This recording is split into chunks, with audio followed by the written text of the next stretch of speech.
আসা হলো ঈদের ছুটিতে। তো এখানে আমার সাতক্ষীরা সাধারণত অনেক জেলা আছে বাংলাদেশে যারা এই ক্যাটাগরির জেলা। আপনারা জানেন যে সাতক্ষীরা সম্প্রতি এই ক্যাটাগরির জেলাতে উন্নীতকরণ করা হয়েছে ইন্টারিম সরকারের সময়, এবং সেটা কোনো রাজনৈতিক কারণে করা হয়নি। সেটা সাতক্ষীরা অনেক আমলা এবং অনেক ছাত্র নেতাদের প্রচেষ্টাতেই সম্ভব হয়েছে। আমাদের মনে রাখতে হবে সাতক্ষীরা জেলা বিশেষ করে বাংলাদেশে পরিচিত ক্রিকেটের কারণে। সাতক্ষীরাতে এমন কোনো বিখ্যাত বর্তমান সময়ে আরও অনেক বিখ্যাত লোকজন আছে যারা বিদেশে পরিচিত হতে পারেন, কিন্তু বাংলাদেশের ক্ষেত্রে কিন্তু আমরা গর্ব করে বলতে পারি যে আমাদের আসলে ক্রীড়ার ক্ষেত্রে আমরা অনেক জেলার থেকে এগিয়ে আছি। আমাদের কাটার মাস্টার দেন সৌম্য সরকার রয়েছে। সো ক্রীড়ার ক্ষেত্রে আমরা অনেক বেশি উন্নতি করছি।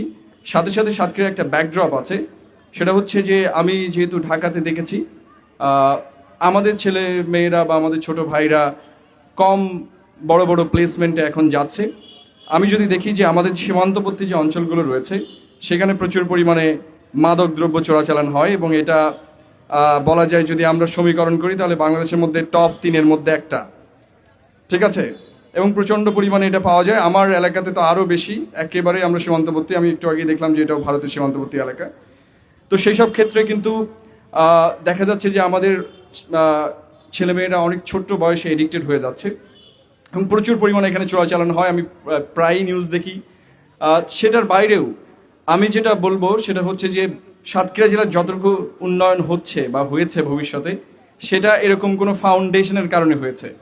মানে আমরা যতটা পলিটিক্স দেখি, আসলে পলিটিক্যালি আমরা এতটা স্ট্রং নই সাতক্ষীরার লোকজন সেন্ট্রালে, আমরা যেহেতু ঢাকাতে আছি। তো আমাদের এই ছোট ছোট অর্গানাইজেশনগুলো যেটা করে, ঢাকা বিশ্ববিদ্যালয়ে এরকম হাজার হাজার অর্গানাইজেশন আছে, 2000-এর মতো। তো পুরা এই অর্গানাইজেশনগুলোই ফেস হিসেবে কাজ করে। ইন্টারিমের আমলে আপনারা দেখেছেন সাতক্ষীরা যে মহাসড়ক হচ্ছে, সাতক্ষীরাতে 2টা বাজেট আসছে। একটা হচ্ছে গ্রামীণ উন্নয়ন প্রকল্প, আপনাদের এখানেও সেগুলো অনেক জায়গায় দেখতে পাবেন। এটা বাংলাদেশের সর্বোচ্চ বাজেট ছিল ইন্টারিমের সময়। এটা কিন্তু আসলে কোনো পলিটিক্যাল কারণে আসে নাই। এরকম আমাদের মতো ছোটো ছোটো অর্গানাইজেশনগুলো প্রেশার গ্রুপ ক্রিয়েট করে করে এগুলো করছে।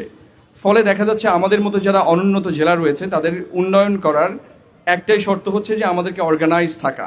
ক্রিয়ার একটা বিশেষ দিক হচ্ছে যে আমাদের নিয়মিত দেখা হয়, আমরা একসাথে খেলাধুলা করলে মানুষের সাথে পরিচিত থাকি এবং একসাথে কাজ করার একটা দরকার আছে। আমি নিজেই বলছি যে সাতক্ষীরার লোকজনকে আমি ঢাকাতে বলি এরা হচ্ছে ফিলোসফার। মানে ঢাকা ভার্সিটিতে কেউ যদি ভর্তি হয় এরা একা একা থাকে। বাংলাদেশের সবচেয়ে বড় কোরাম হচ্ছে বরিশাল। কোথাও যদি কিছু হয় সবার আগে বরিশাল দখল নিবে, তারপর নোয়াখালী। আর সাতক্ষীরা যদি কেউ 3 জন এক জায়গায় যায় তাহলে 3টা পার্টি হয়ে যাবে, মানে তারা এক জায়গায় থাকবে না। ফলে এরকম অর্গানাইজেশনগুলো আমি সবসময় এক্সপেক্ট করি যে তারা একসাথে কাজ করবে। কারণ আমার এলাকায় যদি একটা রাস্তা আসে বা কোনো একটা ভালো কিছু হলো, একটা স্কুল হলো, একটা বিশ্ববিদ্যালয় হলো, লাভ কাদের হবে? সবারই।